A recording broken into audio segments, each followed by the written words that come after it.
Ini ada satu warisan wejangan dari almarhum Khamenei yang sangat menarik. Ini nonton dulu ya. 100 بار تکرار میکنیم باز یکی از اون طرف صداش بلند میشه راجع به مسئله شیعه و سنی و اختلافات و شکاف ها و چرا این کار رو میکنن؟ چرا به سود دشمن کار میکنن؟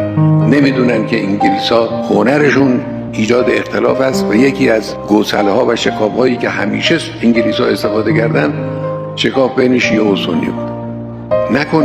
نکنن برادران با هم زندگی کنید. اختلاف نظر بله هست، در اعتقادات هم اختلاف نظر هست، در عقاید ما اشتراک نظر هم هست. ما این همه مشترکات داریم، اینا رو به کلی ندیده بگیریم بریم سراغ اختلافات. نگذارید. Ini saya nggak tahu, Wak, ada yang sadar apa nggak sebetulnya ya, antara Katolik dengan Kristen Protestan itu juga sama posisinya dengan Sunni dan Syiah. Jadi gini, Katolik dan Kristen Protestan itu satu kitab suci, tapi beda pemahaman. Ya saya rasa ini kurang lebih sama dengan Sunni dan Syiah kali ya. Tapi bedanya ya, kalau antara Katolik dan Protestan itu meskipun sering terjadi saling adu argumentasi, tapi tidak sampai bermusuhan.